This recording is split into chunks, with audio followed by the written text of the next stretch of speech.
Hi, my name is Mike. I'm a professor for social work management, and you are listening to Managing Around, the bi-weekly podcast about social science, culture, and management.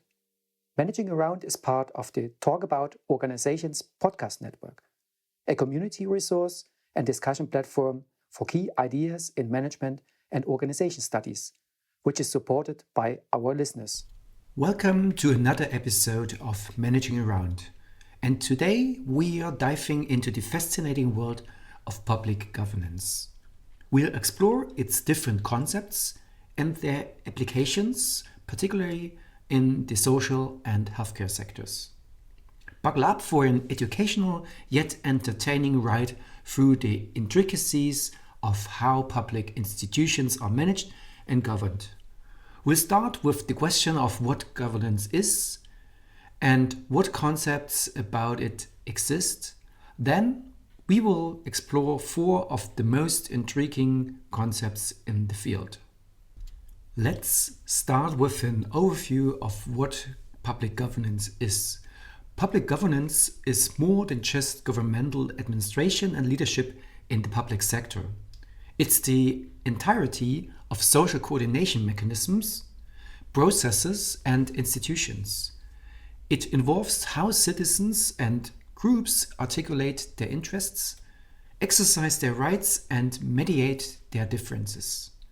Through a scoping review, I discovered several governance concepts, including new public management, good governance, collaborative governance, e-governance, network governance, participatory governance, regulatory governance, and decentralized governance.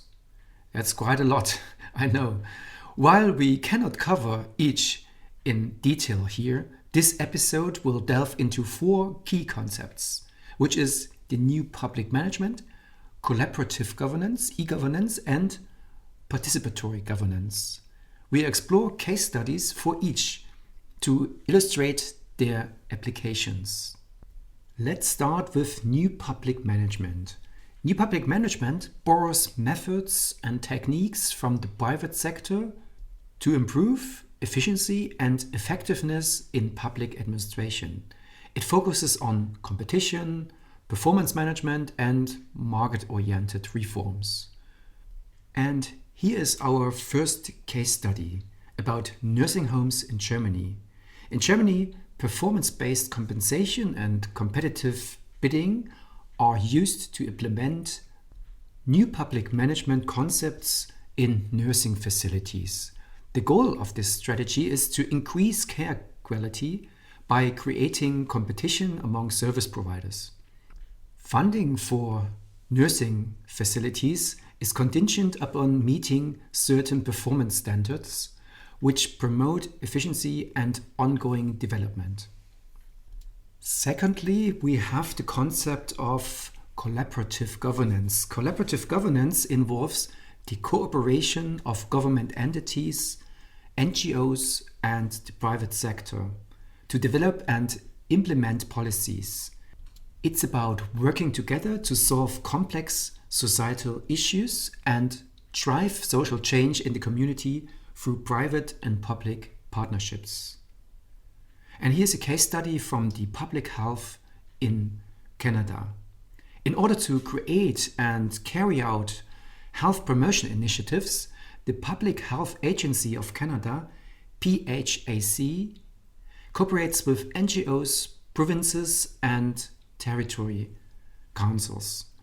This is an example of collaborative governance. Public health programs are made more accessible and successful by being customized to the unique demands of various locations thanks to this cooperative approach. For instance, PHAC's partnership with indigenous communities has improved health outcomes by resulting in more culturally relevant and adaptive health programs. Third, there is participatory governance. Related to collaborative governance, participatory governance promotes public consultations, citizen forums, and participatory budgeting as ways to include citizens in decision-making processes. And a case study here is about digital participation platforms in Germany. A number of German cities have introduced digital platforms for public involvement in government decisions. Through these platforms, citizens may take part in decision-making from the comfort of their homes, including budgeting and urban planning. The online participatory budgeting tool used by the city of Freiburg in the southwest of Germany, for example, allows individuals to suggest and vote on initiatives that should be funded. By using a digital approach, local administration becomes more transparent and accessible to a wider range of people.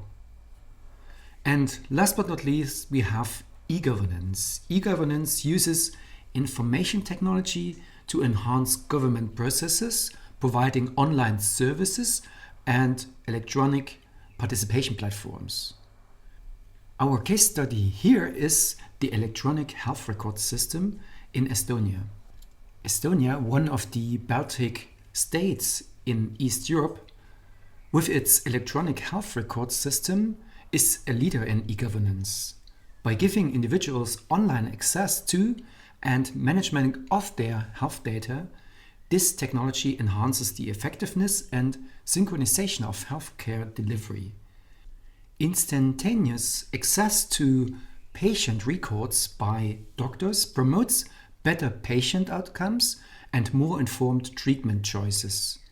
E-prescriptions are another feature of the EHR system that eliminates the need of paper prescriptions and streamlines the pharmaceutical delivery process. Let's conclude and summarize the lessons learned of today's episode. As we come to a close, it is evident that public governance includes a broad range of ideas and methods meant to enhance public administration and service provision. Every model provides distinct answers to problems with governance, especially in the social and medical fields.